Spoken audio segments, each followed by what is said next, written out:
So, we're back. Yep, welcome to Bad Influence, returning with all your old favourites, including some fat reviews. This week, our panel look at Jurassic Park on the Mega Drive. And we've got a first look at the game everybody's talking about, Mortal Kombat. And in my first report from America, I'll be looking at the latest in games technology that can produce pictures like this. Me! I'm back too. It's me, Fertlers. Over here. Right, I'm all ready for the new programme with my Bad Influence pencil case, rubber and ruler set. I've also got some multicoloured felt tips and a brand new cheat book. Right, now for the first cheat of the new series. It's for Super Swiv on the SNES. Now, normally on Super Swiv, you have to choose to control either the helicopter or the Jeep. But this cheat lets you control both at once. Simply press select on the title screen and then start an A. So, that's select and start an A.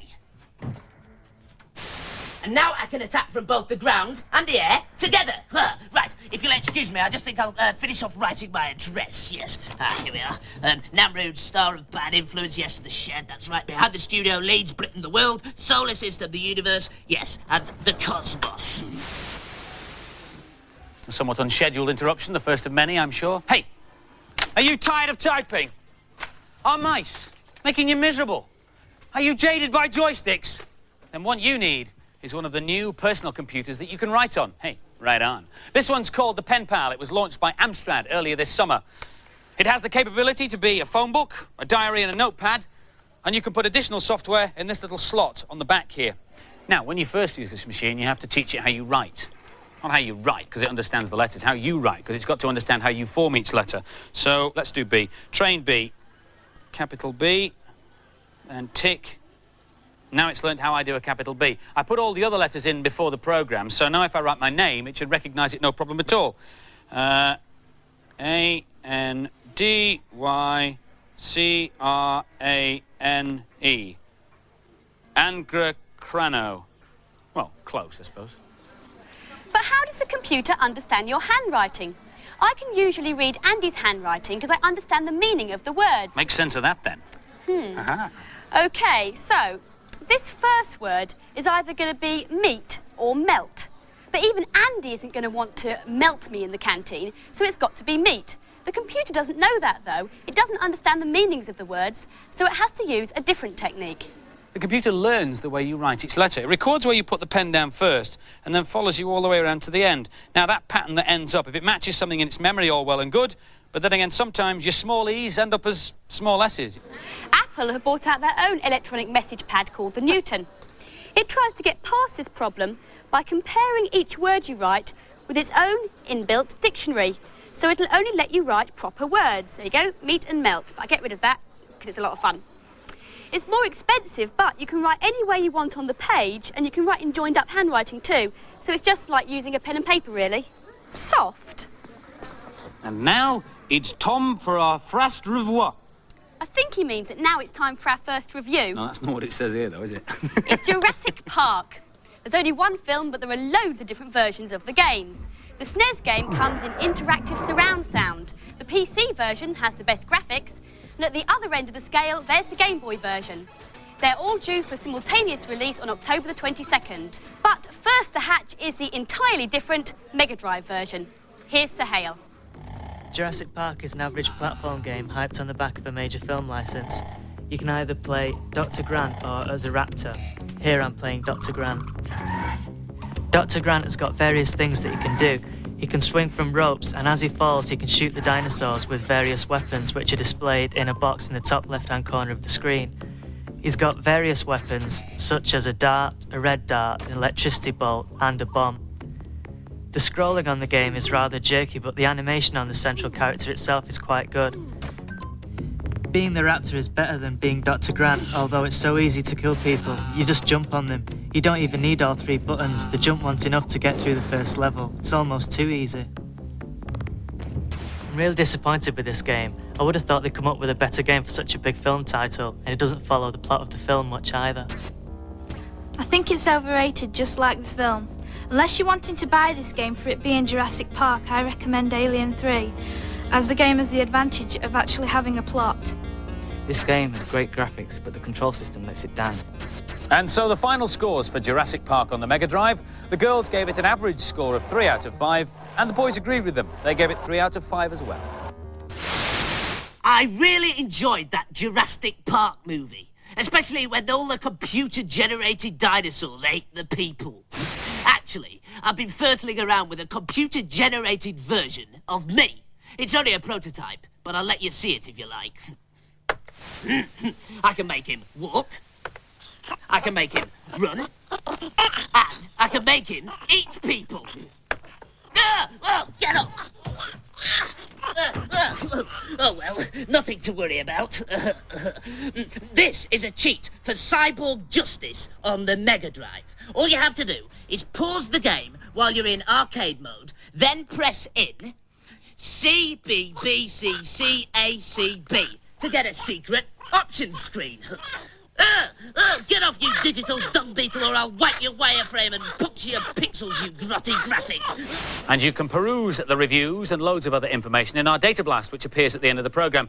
If you were watching last series, you'll know how it works, but if not, this is how you access it. All you need is your Commodore Garden video recorder. And the bit of the programme to record is the credits, the last 30 seconds, where everybody's name shoots across the bottom of the screen. When you've done that, rewind it and play it back, but don't play it back at the normal speed. Play it back using your pause and frame advance. And when you've done that, more than 90 different pages of information will become available to you. Now we're going to be having regular reports from Z Wright in America. For the first programme, he's been having a look at all the new stuff stateside. The hottest news from the U.S. is happening in that building behind me. But before we take a look, here's a quick rundown of what's hot and what's not. Every other game released nowadays is tied to a movie. The hottest is Virgin's Aladdin, based on an animated Disney movie. The graphics are being produced by Disney animators. Virgin's other big movie tie-in is Demolition Man the Game, based on Demolition Man the movie starring Sylvester Stallone and Wesley Snipes. The actor shot some special footage during the production of the movie to be digitized into the game. LucasArts are putting the final touches to Super Empire Strikes Back. And they're also developing 2 new Star Wars titles, TIE Fighter and this one, Rebel Assault. But actually, the most interesting news is about what's known technically as vaporware. Everybody's been talking about it for months, but it really doesn't exist yet. One example is Sega's home virtual reality headset. They had a prototype version of it at a big computer show in Chicago in June, and they told us we could have it today to show you. Then they changed their mind. Another fascinating piece of vaporware is the so-called Action Game Master. As far as we can tell, it only exists in this picture, but it's supposed to play Super NES, Mega Drive, Master System, and NES, and CDs. Personally, I'm waiting for the Mark II version, which will no doubt make toast, tidy your bedroom, and probably land a man on Mars. But one piece of vaporware that is slowly condensing into reality is 3DO, and this is their headquarters in California.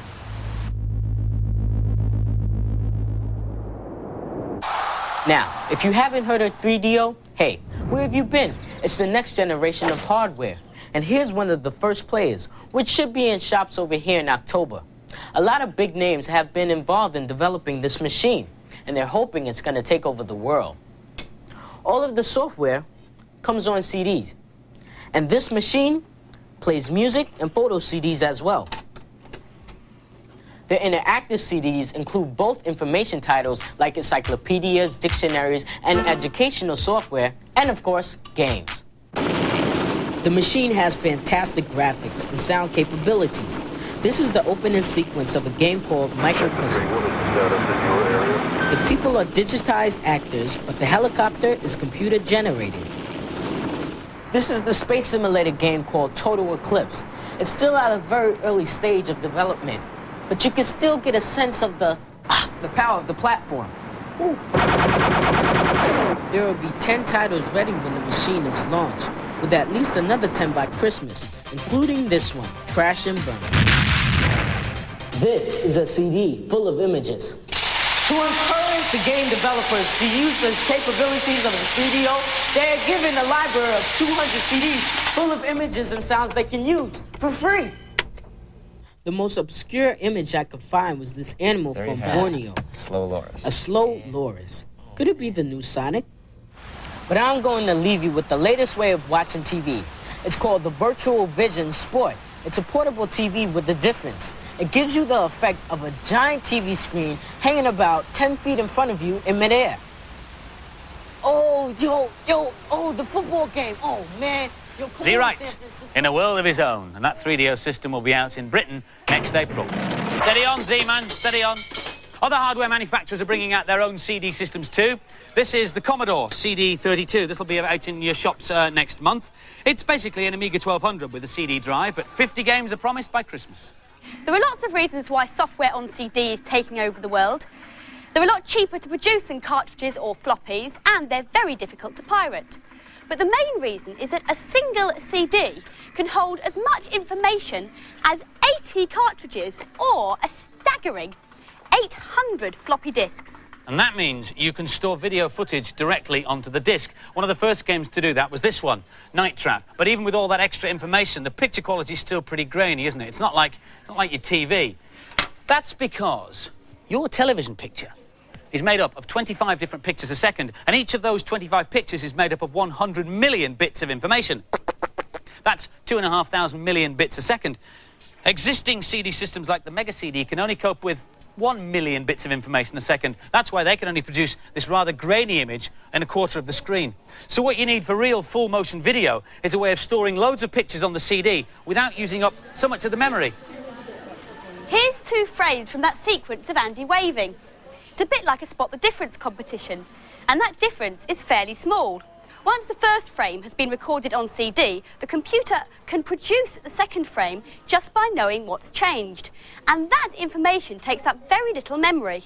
And this CD player has a little add-on black box that lets you do exactly that. It will let you store 74 minutes of music and video on a single CD. Stuff like this from Dire Straits. Now, initially, only music videos will be available, but later on in the year, they promise us that you'll be able to get feature films.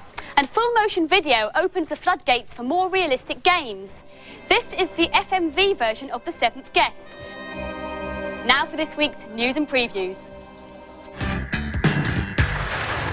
This is the Exterminator. It's a nifty little converter for the SNES that is also a cheat device. It will even play protected carts like Star Fox. Star Fox is the American version of Star Wing.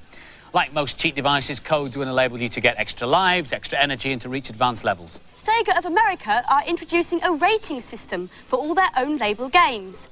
Jurassic Park and Roadrunner on the Game Gear are the first ones to get a rating, and they'll be getting GA, which stands for General Audience. However, there are no plans to introduce these ratings over here. Time to dust the cobwebs off your Super Scope, because at long last, there's a new game. This is Yoshi's Safari on the SNES. The 2 chums have been thrust into a shoot-'em-up extravaganza. Mario hops aboard his green scaly pal to bag as many wild beasts as he can. That should be out in November. And now for some more games reviews. Pop and Twinbee on the SNES is a cutesy shoot-'em-up featuring 2 of the characters from the popular fantasy shooter Parodius. In this game, the characters fly through equally bizarre landscapes in their matching spaceships. Sweet. Or is it? Here's Kathleen flying her pretty blue ship. This is a good fun shoot-'em-up. It has some humorous characters and lovely cheerful music. You can play on your own or with a friend. There's lots happening so you don't get bored. Sometimes it's hard to see where you are because there's so many things on the screen at once. You need different weapons to kill different baddies. The end of level bosses are really good. They have an outer shell so you have to kill them twice. It can be really hard, so it's lucky you can get a friend to join in at any time. When there's 2 players, you can team up and use the other spaceship as a weapon. This game's got lots of action, lots of character, and lots of fun. I'd buy it. The graphics are excellent, especially the use of Mode 7 on the bosses. Cute graphics and cute music make for a really good game. Not one to play over and over, though. Excellent graphics, but a bit too cute for my taste. It was a good game, though. And the scores for Pop and Twinbee, the girls gave it a fat 4 out of 5, and the boys gave it a fat 4 out of 5 too. Soccer Kid on the Amiga has to roam the world to find all the pieces of the shattered World Cup, with only a football to help him. Here's Tal to kick off. The first thing that struck me about this game was the excellent presentation. And I think it's good that you have a learning section that teaches you all the moves. To aid you during a game, the only weapon you have is a football, with which you can do various tricks.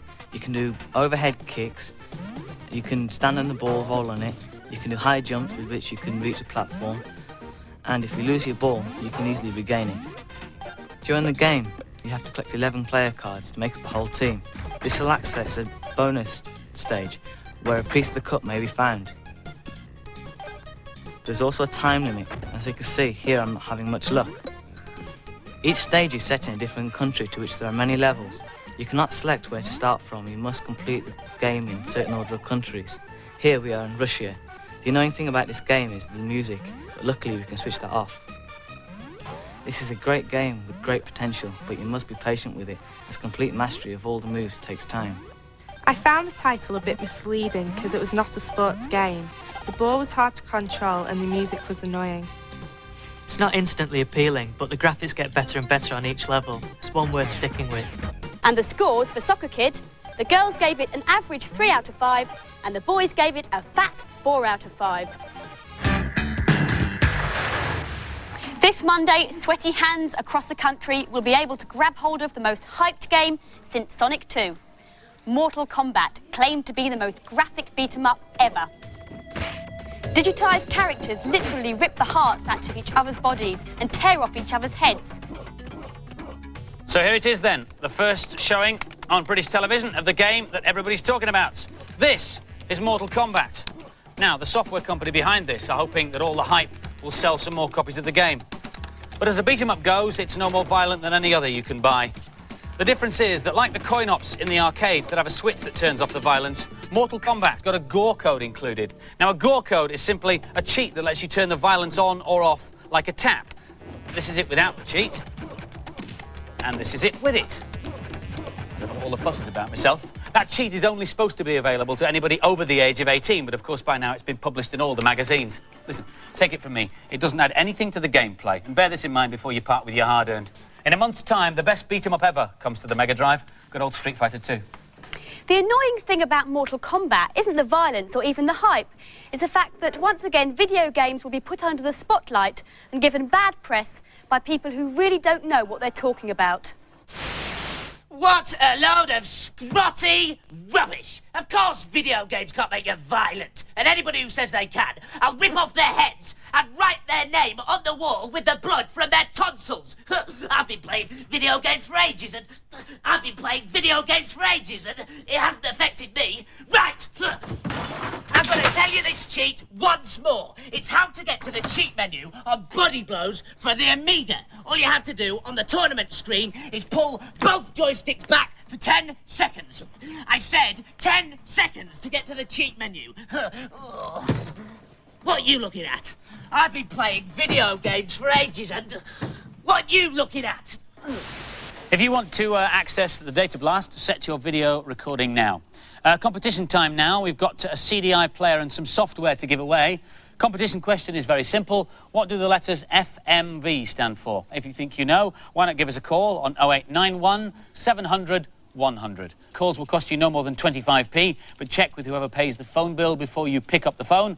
The lines will stay open till midnight on Monday. And if that wasn't enough, you will also receive the funky Bad Influence t-shirt. And hey, get this, a copy of Namrood's latest album. Girls, get ringing in. And also you can write in with any comments or ideas you'd like to see featured. But that's it for this week. Bye. Just before we go, though, I'd like to point out that I did write all the credits for this week's programme on my pen pad. See ya.